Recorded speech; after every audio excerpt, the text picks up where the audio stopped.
Es reportero y editor. En 2020, Proceso editó su libro Golpe a Golpe, Historias del boxeo en México. Ha sido editor de las secciones Cultura, Deportes, Buena Vida y Reflector de El Financiero. También fue conductor de Expreso Doble en El Financiero Bloomberg. Ha publicado también Blue Demon, Memoria de una máscara, Historias de los Mundiales de Fútbol y 25 años de la CONADE. Es ganador del premio Walter Reuter. Fue editor de la sección de deportes del diario Monitor y becario del Instituto Goethe de Berlín. Ha publicado en Letras Libres, Expansión y la revista Lateral. Ha impartido clases en la Universidad Iberoamericana y en la Escuela de Periodismo Carlos Septién García. Adelante, profesor Mauricio Mejía, muchísimas gracias por estar esta tarde con nosotros. Hola, mi querida Claudia, muchas gracias por la invitación, gracias a ustedes que se están conectando. Muchas gracias también, por supuesto, a mi querida Universidad Nacional Autónoma de México. Para mí es un honor poder iniciar este proyecto que les va a ir muy bien. Muchas felicidades por la idea, Claudia. Muchas gracias a la gente de la Facultad de Ciencias Políticas y Sociales de la UNAM, en general, porque creo que este tipo de aperturas para la gente que somos pues, ya viejitos en el tema del periodismo, podamos compartir experiencias y sobre todo lo que más nos motiva, lo que más nos alienta es la oportunidad de compartir experiencia con la gente que está empezando en este nuevo oficio, que decía Gabriel García Márquez, es el más bonito, y estoy de acuerdo con él, es el más bonito de todos. Y pues yo creo que el oficio más bonito, dentro del oficio más bonito, es el oficio de ser reportero de deportes. Quizás no haya una sección del periódico que sea más leída y que al mismo tiempo sea más atractiva para la gente que todavía lee los periódicos o que se mete al mundo del periodismo digital, periodismo electrónico. Este oficio de ser reportero de deportes es tan antiguo como Homero. Los cantos 22, 23 de la Ilíada dejan muy en claro que Homero tenía presente la importancia que tenía el deporte en el mundo. Todavía no existían los Juegos Olímpicos y ya había un poeta que cambió la forma de la oralidad, que sabía muy bien la importancia que tenía el deporte en el mundo griego. 4 siglos después se van a establecer formalmente los Juegos Olímpicos en Olimpia, 776 de la era antigua, y desde entonces hasta ayer hay una evolución del periodismo de deportes, entonces es algo tan antiguo como tan moderno, como lo que está sucediendo ahorita en la Europa League. Eso quiere decir que estamos hablando de un oficio, de una tradición que ha marcado a las sociedades mucho más de lo que se piensa. Decían los griegos, todo está lleno de dioses. Yo les diría, todo está lleno de deportes. En el deporte, más que ninguna otra actividad del periodismo, encontramos la metafísica, encontramos al ser en sí. Conocemos el miedo, conocemos la valentía, el temple, la cobardía, la tristeza, por supuesto la euforia. Se puede decir que el deporte es el gran hecho histórico del siglo XX, aunque por supuesto que desde las épocas de la Reforma Británica nos hemos ido enterando que el deporte formaba parte de la sociedad protestante inglesa, después en una sociedad democrática y después en una sociedad que buscaba la igualdad y buscaba la felicidad. Decía Vicente Leñero que la nota deportiva no estaba en la victoria, sino en la derrota. No hay ninguna especialidad periodística, no hay ninguna en donde lo humano sea tan transparente. Es lo que hace maravilloso al mundo del deporte.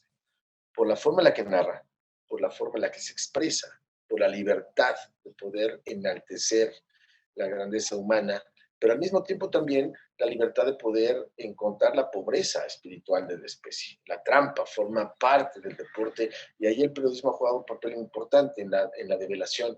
Decía Scherer, el periodismo revela y el periodismo de deportes, el reportero de deportes nos va a revelar cómo son. Me gustaría escucharlos, tener la oportunidad de responder a inquietudes para gente que se va a dedicar al periodismo, la gente que se va a dedicar al periodismo de deportes y la gente que nos ve en Facebook, que tiene también inquietudes sobre cómo se lee el deporte en los días contemporáneos. ¿Cómo es que el confinamiento afectó al periodismo deportivo y más enfocado a cómo han adaptado ustedes los periodistas su forma de trabajo a esta nueva normalidad? El periodismo de deportes lleva una crisis en México y yo creo que también en otros lugares del mundo. Desde el momento que dejamos de hablar de deporte, desde el momento en que no nos interesa el hecho y nos interesa más la opinión, desde ahí empezó a desbaratarse. Las empresas periodísticas no les preocupaba la sección de deportes porque los periodistas se convirtieron en parte de la industria del deporte. Pero ¿a qué voy? A que de repente se futbolizó, si me permiten la palabra, el periodismo de deportes.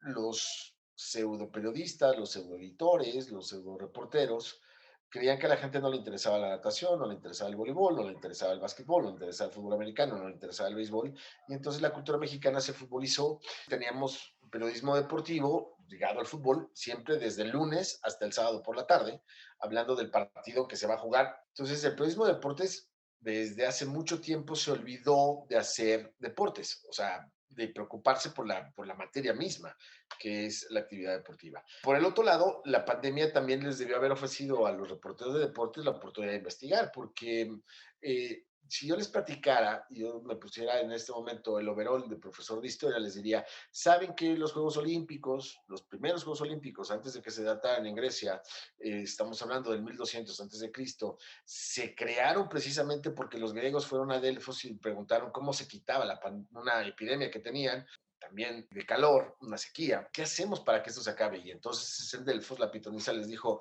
pues tienen que establecer los Juegos Olímpicos, que por cierto son los primeros Juegos Olímpicos son practicados por mujeres. Poca gente se ha preocupado por hacer esa historia. Se realizaron los Juegos Olímpicos de manera permanente y después que en uso y luego otra vez los griegos fueron a Delfos y otra vez preguntaron, oye, ¿cómo nos quitamos de este problema de salud que tenemos aquí? Les dijeron otra vez, tienen que restablecer los Juegos Olímpicos. Y los Juegos Olímpicos están ligados a la pandemia o a las epidemias, en este caso una pandemia de la que no tenemos noticia tan claramente como la gripe española de hace un siglo. Si nos dedicáramos a hacer el oficio periodístico de veras, pues podríamos encontrar que hay mucha relación entre los problemas de enfermedades con el deporte desde que el deporte empezó a ganar terreno en el mundo cultural griego en 776 de nuestra era.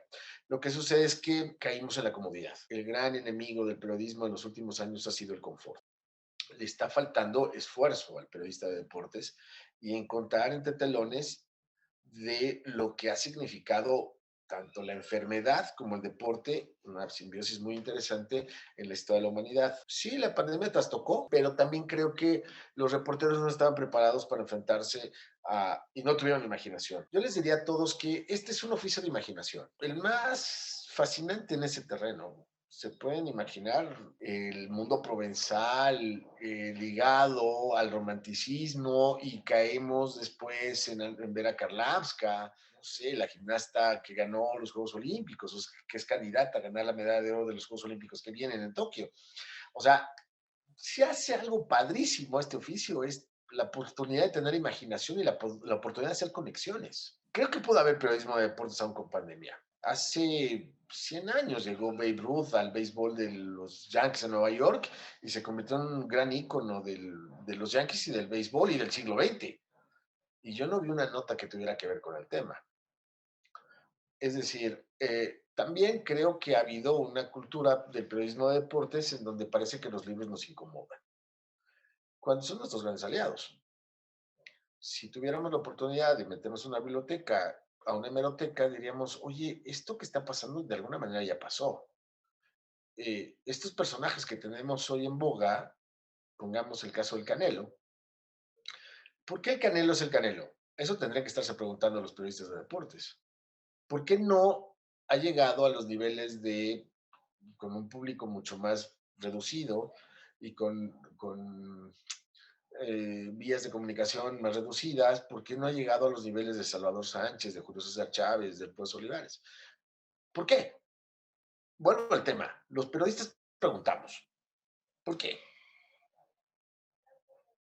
No ha habido esa pregunta. A los reporteros de los últimos años se les ha olvidado eso. Preguntar. ¿Por qué? ¿Cómo? ¿Qué? ¿Desde cuándo? ¿Para qué? Y ahora quieren contestar. Entonces, sí se le puede atribuir a la pandemia una crisis en la oferta deportiva, pero pues tampoco hemos tenido los reporteros la capacidad para responder a las inquietudes básicas de un lector. ¿Qué considera que debe ser principal en el periodismo deportivo? ¿Entretener a los lectores o informar a los lectores? Yo creo que una de las grandes cosas que tiene una crisis que tiene el periodismo en general, pero más el de deportes, es el mal uso de las palabras. La corrupción que estamos viviendo tiene mucho que ver también con la corrupción del lenguaje. Y ustedes que están en la facultad tendrían que asimilar las materias en donde se les enseña o se les comparten conocimientos sobre el uso del sujeto verbo predicado. Cuando dicen periodismo de investigación, periodismo de datos, periodismo de cifras, periodismo tal, pero todos esos son eh, epítetos que la gente que no es periodista tiene. Porque el reportero sabe que debe llevar números, que debe llevar investigación, que debe llevar fuentes, la nota más elemental. Cuando alguien utiliza más adjetivos que sustantivos, no es un periodista de deportes. ¿Cuál precisamente debería ser el lenguaje que se debe usar en el periodismo deportivo? El arte de narrar es el arte de utilizar el lenguaje. El español debe tener a estas horas del día, porque el lenguaje se mueve, 150,000 palabras. Un narrador de deportes en México, no lo digo yo, lo dicen los estudios, debe tener como 200 palabras para expresarse. Yo sí creo que para que nos vaya ayudando un poco a platicar y para que podamos sacarle más jugo a este tema, yo creo que sí debemos nosotros que nos dedicamos a esto reconocer que vivimos de palabras y que las palabras son lo que nos hacen. Entre más palabras tenemos, más oportunidad de contar un mundo tenemos. Sencillo. Y también, como dices tú, el lenguaje tiene que ser natural, porque es natural la forma en la que lo hacemos.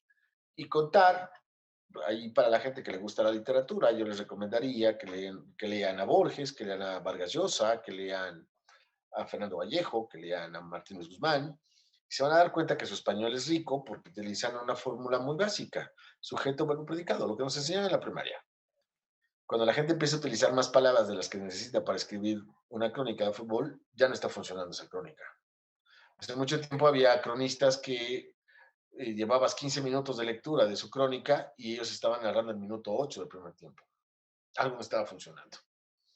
Entonces, no tenemos otra cosa más que palabras y las palabras hay que ampliarlas y hay que jugar con ellas, pero las reglas del español también son muy básicas, por eso nuestro idioma es bellísimo, porque no necesita de grandes artilugios para darse a notar. Cuando queremos hacer artilugios es que ya no estamos utilizando el español común y corriente. Sergio nos pone, se habla poco del ajedrez. El sábado próximo inicia un super torneo en línea, chess24.com, 16 varones, una sola mujer. ¿Qué opinión le merece que en pleno siglo XXI haya un deporte como el ajedrez que no requiere fuerza física y se ignore tanto a las mujeres? La primera pregunta es, ¿se ignora el ajedrez? Creo que en efecto, y eso hay muchos sociólogos que lo analizaron en el siglo XX, que desgraciadamente el deporte se convirtió en un coto masculino que practicaban hombres, leían hombres. Ya al final del siglo XX nos fuimos dando cuenta que las mujeres habían ganado una participación en los Juegos Olímpicos casi hoy. Se puede hablar de que son la mitad hombres y mitad mujeres. Y las mujeres empezaron a ganar espacios en el boxeo, en el handball, en el waterpolo, y fueron ganando espacios donde ellas tenían una participación directa en el mundo de la práctica deportiva.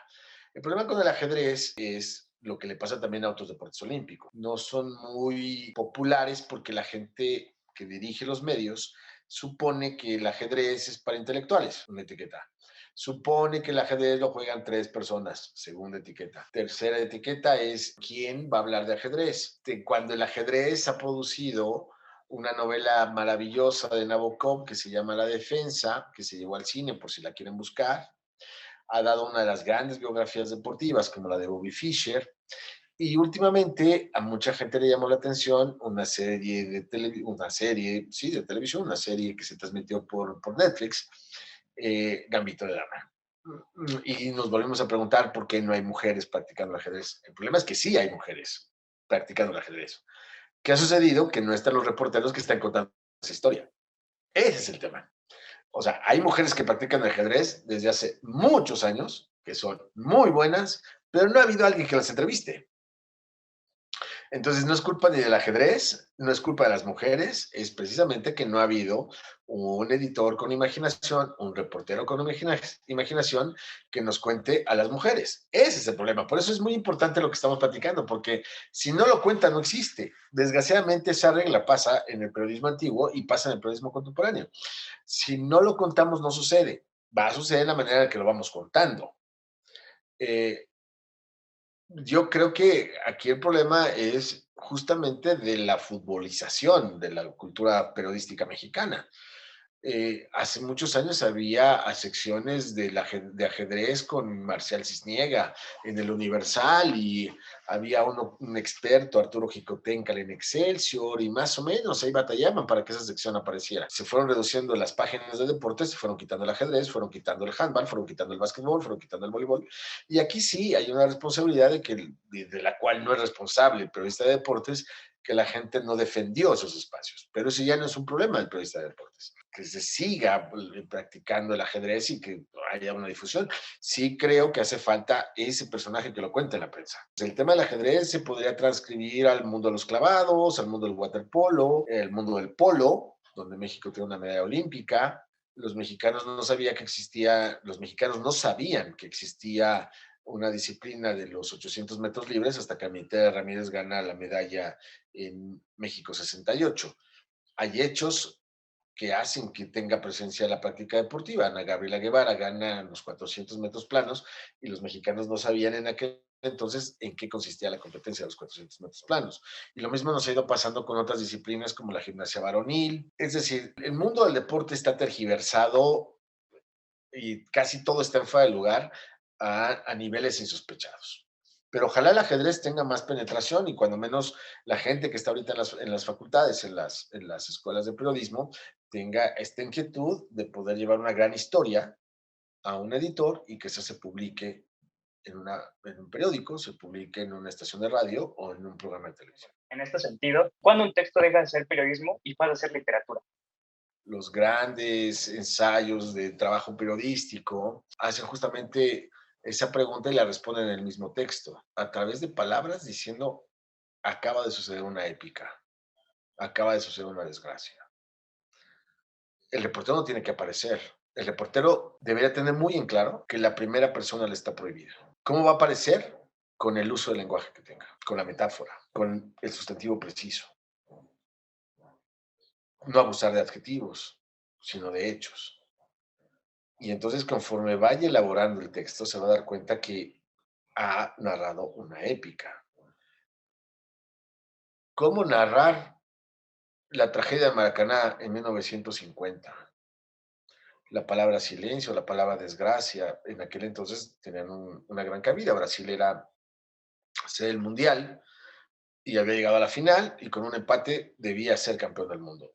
Y Uruguay dictó lo contrario. ¿Qué sucedió ahí? Que como en las épocas del Antiguo Testamento, David, que después sería el rey David, venció a Goliat. Entonces ya tenemos una referencia mitológica. Y también tenemos otra referencia mitológica en el mundo griego cuando Prometeo logra robarse el fuego olímpico, el fuego de los dioses y se lo entrega a los dioses. Entonces ya nos damos cuenta que hay un suceso que es comparable a lo que ha sucedido con grandes tragedias o con grandes derrotas, la de Waterloo de Napoleón en 1815. Entonces ya tenemos un bagaje y estos hechos históricos me van dando una preparación, una enciclopedia, que al momento que yo me siento a escribir a la máquina, puedo decir abiertamente, lo que pasó en Maracaná es comparable a lo que pasó en Waterloo, con la derrota de Napoleón, que cambió para siempre el siglo XIX. A lo mejor no lo podemos hacer de manera tan burda, pero lo que pasó en Brasil en 1950 cambió para siempre la forma en la que se narró el deporte. Nadie se esperaba eso. Lo único que tenemos a la mano, y eso sí, tenemos que aprovechar la mayor cantidad de las que tengamos posible, son las palabras. Son las palabras. Al reportero le debe estar prohibido. Yo estuve cuando vi y me acerqué y me dijo y sentí. Al lector no le interesa lo que piensa el redactor. Lo que la gente quiere es que me pongas en el lugar de los hechos. Si hay un reportero que me pueda transmitir la potencia de un golpe de Mohamed Ali en la pelea contra Foreman, si hay un reportero que diga cómo olía el sudor de Michael Jordan en el 6º título que tuvo en la NBA, que utiliza las palabras precisas para describir la tristeza profunda que generó en la comunidad estadounidense la muerte del gran basquetbolista contemporáneo. Para eso necesitamos tener muchas palabras. Para eso, como se los decía hace rato, para eso nos tenemos que auxiliar de Homero, de Shakespeare, nos tenemos que auxiliar de Balzac, nos tenemos que auxiliar de gente que ya vivió eso, de Hölderlin. Estos personajes, sobre todo los poetas y los cronistas de deportes se parecen mucho, porque los poetas y los cronistas de deportes grandes han manejado la metáfora como ninguno otro, en el mundo literario, en el mundo periodístico. Las palabras, la asociación, la conexión, el coraje, la enjundia, la pasión, eso lo vamos a poder transmitir únicamente con palabras. No podemos rebasar las palabras. Y un cronista que empieza con primera persona no debe ser leído. No nos interesa qué opina. ¿Cómo consideras que afecta el periodismo deportivo a la construcción de estereotipos de género? Las coberturas mediáticas suelen ser un poco sexistas o mal enfocadas. En vez de hablar del deporte, hablan de los cuerpos de las mujeres, de cómo bailaron cuando celebraron su gol y cosas así. Bueno, muchas gracias, Estefanía. Qué bueno que te incorporas y me da mucho gusto que haya tantas mujeres en esta plática. Tienes toda la razón. Se creyó hasta, fíjate, 1896 se establecen los Juegos Olímpicos, ¿no? Los modernos, por Pierre de Coubertin, que era un pedagogo francés. O sea, cuando te digo eso, en la época decimonónica, pues te estoy diciendo de una persona muy conservadora. Por más de que hablábamos del espíritu de la libertad, de la Revolución Francesa, Diderot, Voltaire, los que quieras, la pedagogía francesa del siglo XIX era muy conservadora. Entonces, cuando se restablecen los juegos, dice Coubertin, no, mujeres no. Él creía que estaban estableciendo los juegos como lo habían practicado los griegos, lo cual era una mala lectura del mundo griego, porque en Grecia antigua había unos Juegos Olímpicos para hombres y 15 días después había unos Juegos Olímpicos para mujeres. Y como ya se los dije, los Juegos Olímpicos realmente comienzan con una práctica deportiva de mujeres, que se robaron los hombres. Pero el relato que hemos tenido de entonces para acá ha sido en efecto muy masculino. Afortunadamente la mujer en 1900 gana su primera medalla en el tenis con una participante británica y ha ido ganando, ha ido escalando posiciones al grado de que, les repito, hoy es prácticamente mitad y mitad en cuanto a género la competencia olímpica. Sí, en efecto, pues bueno, ¿qué ha pasado desde entonces? Que la mujer ha tenido que batallar mucho más en la cultura deportiva para darse a notar. Entonces, primero era que las mujeres no las dejaban concursar. La mejor forma en la que te puedo platicar a esta metáfora, Estefanía, es con el mundo de la maratón, ¿no? Entonces, las mujeres no practicaban la maratón porque era una ruta muy larga y las mujeres no podían completar 45 kilómetros, 42 kilómetros, 195 metros. No, es que pobres mujeres no pueden. Entonces, hubo mujeres que por ahí de los primeros 20 años del siglo XX se metían a Boston, se metían a Rotterdam, se metían a Nueva York y los mismos hombres, entre los guardias, los concursantes, las sacaban, a veces también hasta palazos. No, las mujeres no pueden, ¿no?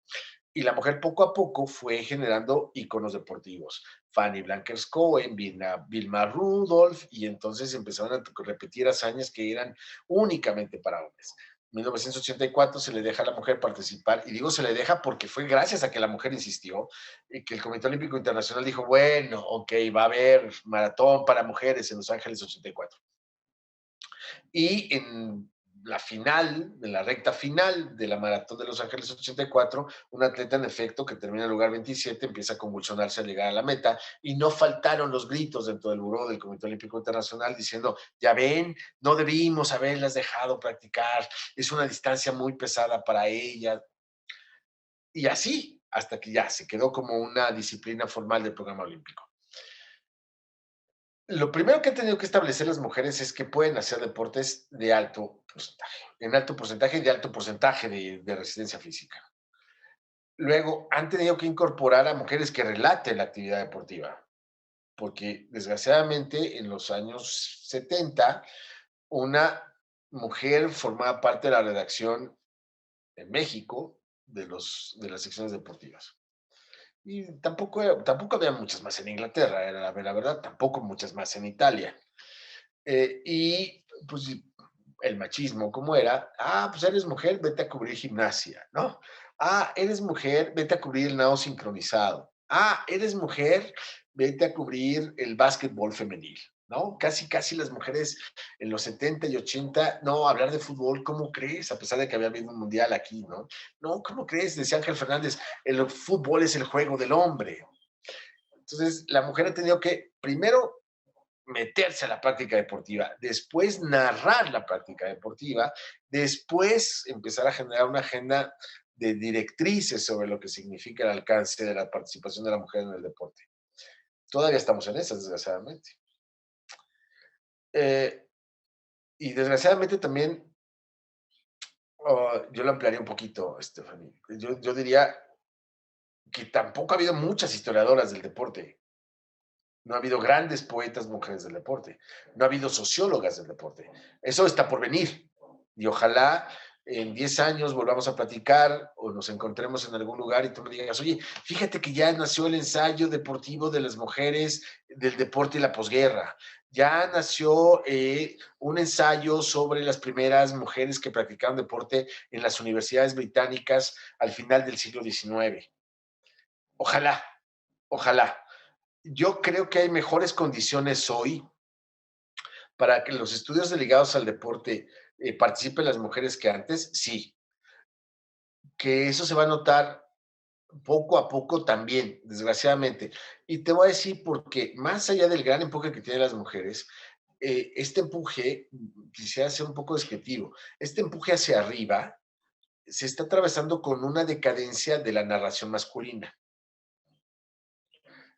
Yo sí creo y tengo fe que si las mujeres resisten, para poner un ejemplo práctico, si las mujeres insisten en la práctica del fútbol profesional, del fútbol en México, van a generar no solo periodistas, analistas e investigadoras del fútbol en nuestro país, si resisten.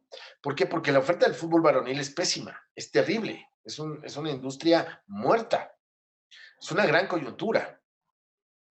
Las universidades, las familias, los institutos ligados al deporte tienen esa tarea de aprovechar ese vacío, sí.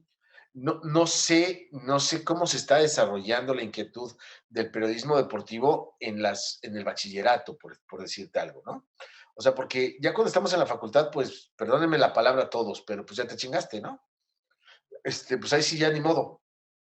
A lo mejor si desde la preparatoria nos dijeran, oye, hay un oficio que se llama periodismo y que lo puedes practicar, y si captamos el talento femenino desde ahí, a lo mejor habría chicas que dijeran, oye, yo no quiero hacer periodismo de deportes, pero yo lo que quiero hacer es la historia, yo quiero ser historiadora, yo quiero hacer la historia del fútbol en Orizaba, yo quiero hacer la historia del fútbol femenil en el Guadalajara, o yo quiero hacer la historia de los clavados femeniles. Si los empezamos a captar desde ahí, independientemente a lo que se van a dedicar, y se empieza a meter, en este caso porque estamos hablando de periodismo, pero el deporte empieza a ser tratado por mujeres en muchas áreas, a lo mejor a la larga tendremos, ojalá que así sea, a ti entrevistando a una historiadora del deporte y eso se publica en una primera plana en un periódico en 10 años. Eso sería maravilloso. Hay que decir que lo estamos consiguiendo. ¿Hay muchas barreras todavía? Sí. ¿Hay machismo? Sí. ¿Hay uso simbólico sexual de la práctica deportiva de las mujeres? Sí. ¿Es menos? También. ¿Hay posibilidad de que esto pueda cambiar? Eso sí lo creo. Y eso lo vamos a ver gracias a ustedes las mujeres. ¿Cómo has visto que está impactando en el periodismo deportivo la inclusión de más mujeres?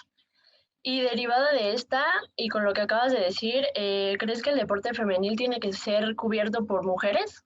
Yo no creo que los géneros determinen el ejercicio periodístico. El mejor libro de boxeo lo escribió una mujer, Joyce Carol. Se llama Del boxeo. Teniendo a grandes periodistas norteamericanos que hicieron libros sobre boxeo, a grandes periodistas italianos, a grandes periodistas británicos, grandes cuentistas como Sir Arthur Conan Doyle, que escribieron cuentos sobre boxeo.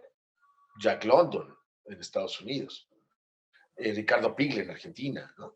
Aquí en México, Ricardo Garibay. El mejor libro del boxeo fue escrito por una mujer. Entonces, ya de entrada te podría un botón de muestra de que no es el género lo que determina el talento, no es el género lo que determina la capacidad de observación. Yo creo que las virtudes del periodismo de deportes no tienen género. Y casi siempre están ligadas a observar, a intuir, a escribir, a asociar. La competencia va a estar en que ustedes empiecen a contar la historia. Y esto tiene que ver con el periodismo de deportes, pero también tiene que ver con la vida cultural en sí en México. Que ustedes empiezan a darse cuenta y encuentren métodos para que los temas que hoy son de manera coloquial reducidos al tema masculino, empiecen a tener otro relato. Mal harían, creo yo, sería un mal comienzo que en este afán de recomponer el relato deportivo, las mujeres desconozcan el trabajo que han hecho hombres alrededor del trabajo del deporte femenino, porque ese trabajo ya está hecho.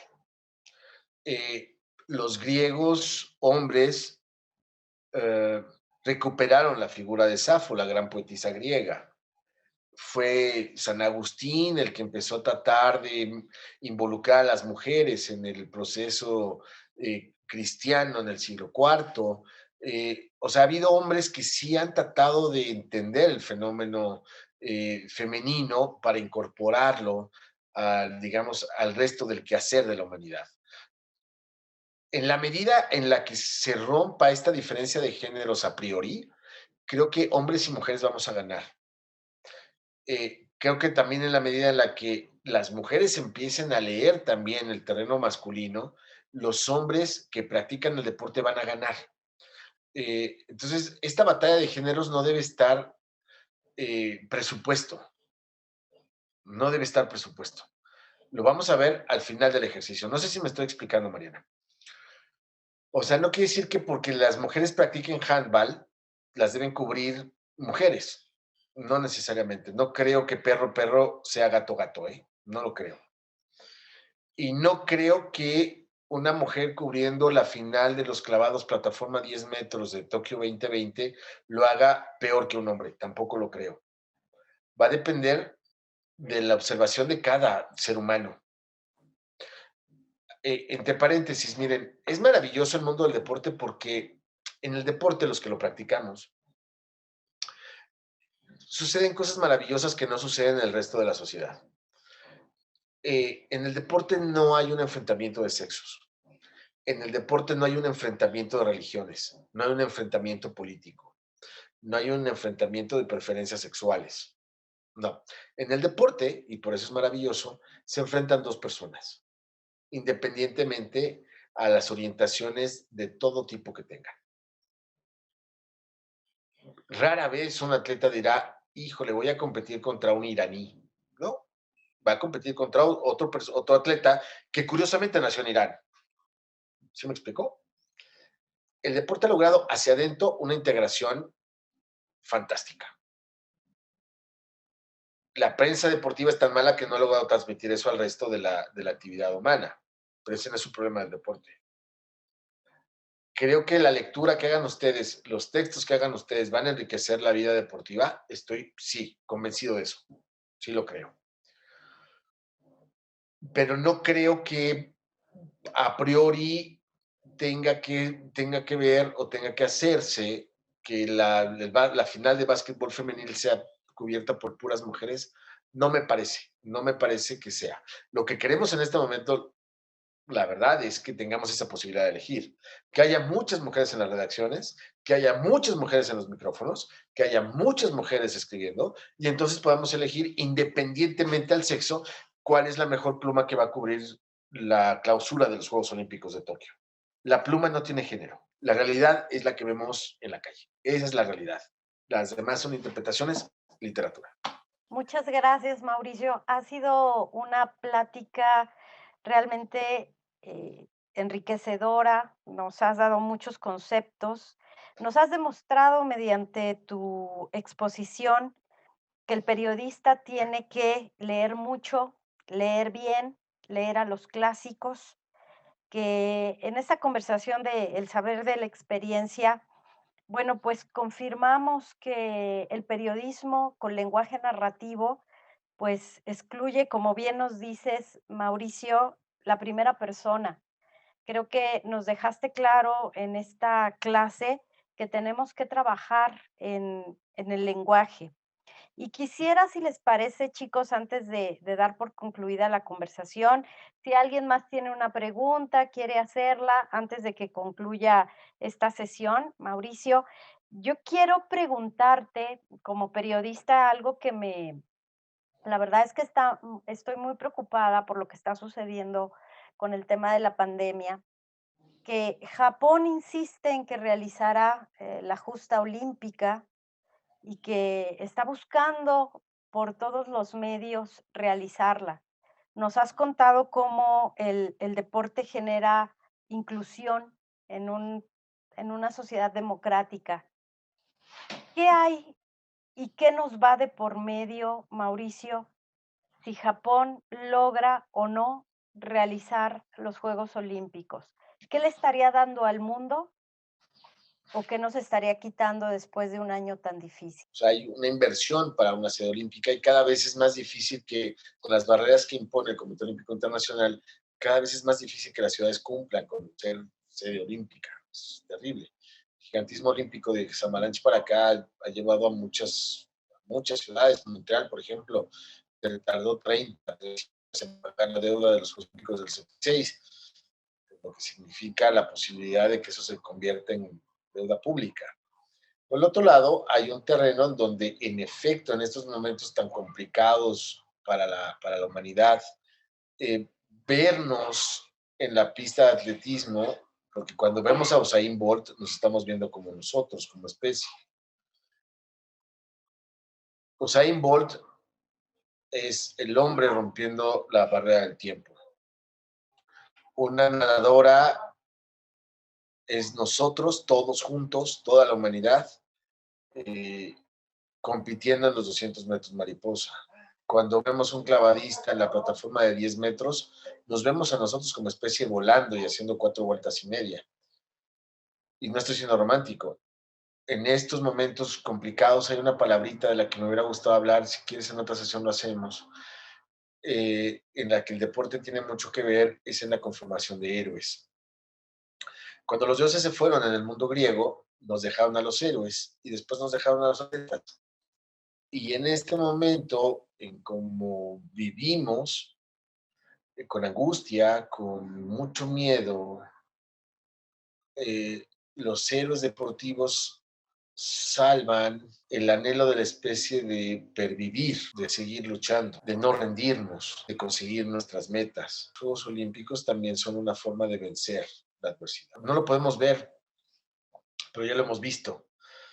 Cuando en Moscú en 1980 se enciende el fuego olímpico pese a la Guerra Fría y luego en Los Ángeles 84 con la Guerra de los Polos, la especie tenía esperanza. El fuego olímpico es esperanza. Yo te diría, como cronista de deportes, que la especie sí necesita los Juegos Olímpicos. Y vamos a sentir otra vez, cuando se apague el fuego olímpico en Tokio, vamos a volver a sentir esta ausencia de añoranza, de que vamos a tener que esperar un rato para que la especie vuelva a enaltecerse.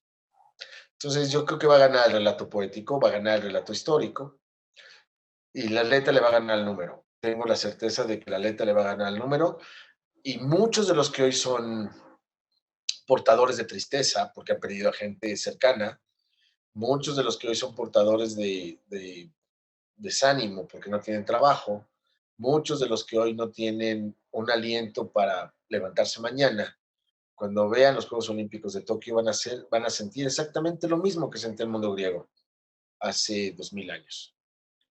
Vale la pena ver al ser humano competir en libertad para enaltecer las grandes virtudes de la especie. Los periodistas de deportes nos dedicamos a hacer el relato. Por eso es sagrado el periodismo de deportes. Que haya más mujeres ejerciendo el periodismo, de que haya más mujeres contando la historia de la humanidad, eso es lo que queremos todos. En el mundo del deporte ya se ha hecho. Hay muchas mujeres que lo han hecho. El problema es que los hombres han contado la historia, pero ya es momento de que ellas empiecen a contarla también. Yo diría que eso sería lo atractivo, lo interesante. El deporte nos ha permitido ser nosotros como somos, como pensamos, como vivimos y participar libremente en una competencia de tú a tú con el otro. ¿Que la prensa deportiva ha metido ruido? Sí. ¿Que los regímenes políticos han metido ruido? Sí. ¿Que los grandes rivales no son las diferencias? También es cierto. Los grandes rivales son los personajes que no hacen deporte. Un deportista nunca va a denigrar a un rival por ser judío, por ser trans, por ser homosexual, por ser lesbiana, por pensar en un solo Dios, por pensar en muchos dioses, por pensar en el comunismo, por defender el capitalismo. Un atleta nunca va a tener un enemigo así. Nunca, nunca. Para un atleta, el otro es tan importante como uno mismo. Tenemos una última pregunta de Aranza y cerramos con esta pregunta, con tu respuesta. Y te mandamos un abrazo muy grande, Mauricio, porque has sido un maestro de lujo esta tarde y ojalá hubiera la posibilidad de que muchos estudiantes estudiaran contigo, que muchos reporteros en formación acudieran a tu clase para reivindicar lo importante y lo grande que es el periodismo deportivo. Gracias. Muchas gracias por la invitación, Claudia, y con todos estoy abierto para con toda la confianza del mundo pueda ayudarles. Me encantaría, nada me haría más feliz que eso. Gracias. Adelante, Aranza, serás nuestro broche de oro. Gracias. Yo quería retomar una idea de un texto que leí de un periodista estadounidense que se llama Kate Tales, que dice que pues hay que fijarnos en los detalles, en eso que aparentemente no ven los demás.